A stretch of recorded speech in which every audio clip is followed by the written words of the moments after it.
بەیاننامەی ژمارەیەکی کۆمیتەی ناوەندی کۆمەڵا سەبارەت بە بارودۆخی ئێستا و ئەرکەکانمان. ئێران لە یەکێک لە هەستیارترین و چارەنووسسازترین ساتەکانی مێژووی هاوچەرخی خۆیدایە. قەیرانە کەڵەکە بووە ئابووری، کۆمەڵایەتی، سیاسی و ژینگەییەکان هاوکات لەگەڵ سەرکوتی سیستەماتیک، گەندەڵی، دزی لە ڕادەبەدەر، چەوسانەوەی دڕندانە، ستەمی نەتەوەیی و ناکارامەیی حکوومەت کۆمەڵگەی گەیاندووەتە ئاستێک کە چیتر گەڕانەوەی بۆ دۆخی ئاسایی خۆی ممکن نییە. خەباتی شێلگێڕانە و پڕتێچووی جەماوەر لە ساڵانی ڕابردوودا نیشانیدا کە کەلێنی نێوان کۆمەلگا و ڕژیمی کۆماری ئیسلامی قوڵ و بێگەڕانەوەیە. لە ئاوا هەلومەرجێکدا پرسیاری بنەڕەتی ئەوە نییە کە ئایا گۆڕانکاری ڕوودەدادیانە، بەڵکو ئەوەیە کە چۆن و بە چه هێزێک و بە قازانجی کێ ئەم گۆڕانکاریە ڕوودات. لەم نێوەندەدا ڕۆڵی خەڵکی کوردستان لە بزوتنەوەی سەرتاسەری کۆمەڵانی خەڵکی ئێراندا پێگەیەکی تایبەت و یەکلاکەرەوەی هەبووە. مانگرتنی گشتی ڕۆژی پێنجشەممە هەژدەی بەفرامبەر ئەڵقەیەکی گرنگ بوو لە زنجیرە خەباتی وەشیارانە و ڕێکخراوی خەڵکی کوردستان. ئەم مانگرتنە نیشانیدا کە کۆمەڵگەی کوردستان خاوەن پوتانسیێڵێکی یەکگرتووی، هاوپشتی و کردەی بە کۆمەڵی بەرزە، پوتانسیێڵێکی کە نەک هەر لاواز نەبووە بەڵکو لەم ئەزموونەدا بەهێزتر و کاریگەرتریش بووە. کاتێک 50 شار و شارۆچکەی کوردستان بە یەک دەنگ وەڵامی بانگەوازی لایەنە سیاسیەکان ئەدەنەوە، بەو مانایەیە کە خەڵکی کوردستان فێری ئەوە بوون کە هێزی هاوپشتی خۆیان کەی و چۆن بەکاربهێنن. ئەم فێربوونە سەرمایەیەکی بەنرخە بۆ پێشکەوتنی زیاتر و بینینی ڕۆڵی چالاکتر لەو خەباتە چارەنووسسازەدا کە لە پێشیانە. لێرەدا بزوتنەوەکە لەگەڵ پرسیاری ڕاستەقینە و بەپەلە بەرەوڕوو دەبێتەوە، ئەویش ئەوەیە کە هەنگاوی داهاتووی دوای مانگرتنی گشتی چییە؟ وەڵامی ئەم پرسیارە نەک هەل لە ڕەشەتەی پێشوەختە ئامادەکراودانە، بەڵکو لە هەناوی ئەزموونە کۆنکرێتیەکانی خودی کۆمەڵانی خەڵکی کوردستاندایە.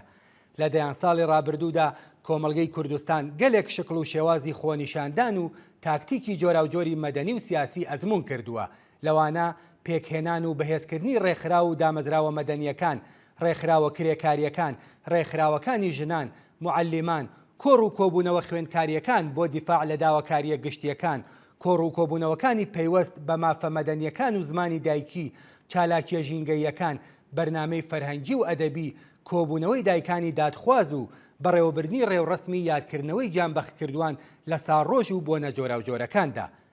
ئەم فۆرمانە لە خەبات بزوتنەوەکە دەکەن بە بزافێکی وەشیارانە و بەردەوام و بەرچاوڕوون، بزوتنەوەیەکی کە نەک هەربیر لە ڕووخانی شۆڕژگێڕانەی حکوومەتی ئیسلامی ئێران دەکاتەوە، بەڵکو لە پرۆسەیەکی بە کۆمەڵ و فرەچەشندا دەشزانێت چی دەوێت، لەوانە چۆن و لە چ پرۆسەیەکدا دەتوانرێت بێکاری، هەژاری، پەروەردە، بێهداشت و دەرمان، تێکچوونی ژینگە، هەڵاواردن لە دژی ژنان و نەتەوەستەم لێکراوەکان چارەسەر بکرێت.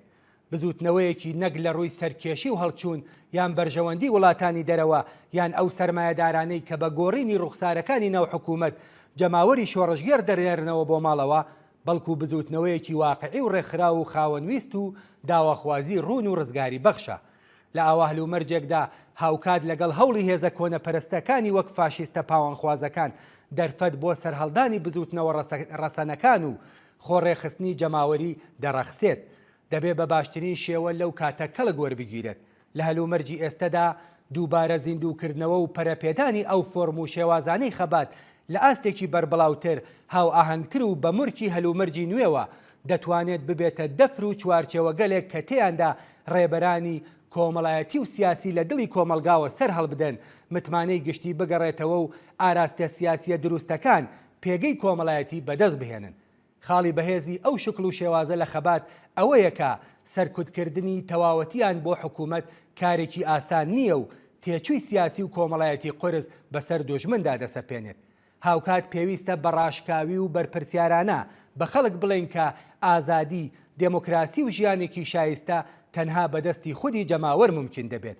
هەر چەشنە ئومیدێک بە دەستێوەردانی نظامی ئامریکایان ئیسرائیل وەک سەرچاوەی ئازادی گەشببینیەکی زیانبەخش و مەترسیدارە. ئەزموونی خەڵکی ڕۆژهەڵاتی ناوەڕاست لانیکەم لە سێدەی ڕابردوودا لە عێراق و ئەفغانستانەوە بگرە تا لیبی و سووریا بەڕوونی نیشانی داوەکە دەستێوەردانی نظامی ئیمپریالیستی نەک هەر ئازادی و دموکراسی و ئەمنیەت بە دیاری ناهێنێت، بەڵکو دەبێتە هۆی وێرانکاری و تێکچوونی شیرازەی کۆمەڵایەتی و پاشەکشەی بزوتنەوە جەماوەریەکان. هێرشی نظامی بۆ سەر ئێران ئەگەر ڕوو بدات ئەگەری زۆرە ببێتە هۆی دامرکاندنەوەی بزوتنەوەی جەماوەری و بەهێزکردنی کەشی ئەمنی و پەراوێزخستنی ویست و داواکاریە ئازادی خوازانەکان. لەم ڕووەوە ئێمە هەر چەشنە بانگەوازێک بۆ دەستێوەردانی نظامی لە ئێران تەنانەت ئەگەر بەناوی بەرگریکردن لە جەماوەریش بکرێت بە توندی ڕەت دەکەینەوە. یەکێکی دیکە لە مەترسیە جدیەکانی بەردەم بزوتنەوەی کوردستان بریتیە لە سیناریۆی سبەینەی داڕمان یان لاوازبوونی لە ڕادەبەدەری دەوڵەتی ناوەند، دۆخێکی کە تێیدا بوونی تاقم و گروپگەلێکی چەکدار و نابەرپرسیار دەتوانێت کۆمەڵگە بەرەو ناسەقامگیری و ململانی ناوخۆیی ببات. بۆ ڕێگریکردن لە مەترسی لەو شێوەیە زۆر گرنگە لە دۆخێکی ئاوادا دەست بەجێ دەسەڵاتی هێزە چەکدارەکان بخرێتە دەستی شۆڕە و دامەزراوە هەڵبژێردراوەکانی جەماوەر. ئەمەش پێویستی بەوەیە کە ئەو حیزب و هێزە چەکدارانەی ئێستا هەر لە ئێستاوە بچنە ناو گفتوگۆیەکی شەفاف بەرپرسیارانە و ئاشکرا و لەسەر میکانیزم و شێوازی ڕادەستکردنی کنترۆڵی چەک بە داوەزراوە دیموکراتیەکانی جەماوەر ڕێک بکەون. دواخستنی ئەم پرسە ئەتوانێت تێچوویەکی لە قەرەبوو نەهاتوو بۆ کۆمەلگا بە دوای خۆیدا بهێنێت. لەم پێناوەدا پێویستە ئیدارەی کاروباری کوردستان بە تەواوی بخرێتە دەستی دامەزراوە هەڵبژێردرا و دموکراتیکەکانی جەماوەر. شۆڕاکان، کۆڕ و کۆمەڵی گەڕەکەکان و ئەو ناوەند و دامەزراوانەی کە بەرهەمی ئیرادەی ڕاستەوخۆی هاوڵاتیانن دەبنە پایەی سەرەکی دەسەڵاتی سیاسی لە دوا ڕۆژی ڕزگاریدا. حیزب و لایەنە سیاسیەکانیش ئەتوانن سیاست و بەرنامەکانیان لە ڕێگەی بەشداری دموکراتیک و کێبڕکەی ئازادەوە نەک لەسەرەوە و بە شێوەی دەستوری بخەنە بەر قەزاوەت و ڕای جەماوەر. تەنانەت بەم شێوەیە سیاست دەتوانێت ببێتە بابەتێکی کۆمەڵایەتی و شەفاف و وەڵام دەرەوە. لە کۆتاییدا پێویستە جەخت لەوە بکرێتەوە کە دەستکەوتەکانی کۆمەڵانی خەڵکی کوردستان تەنها کاتێک بەردەوام دەبن و دەپارێزرێن کە ئەم خەباتانە لە پشتیوانی کۆمەڵانی خەڵکی هاوچارەنووس لەسەر تاسەری ئێران بەهرەمەند بن. چارەنووسی کوردستان گیانیە لە چارەنووسی کرێکاران، ژنان، لاوان و زەحمەتکێشانی بەشەکانی دیکەی ئێران.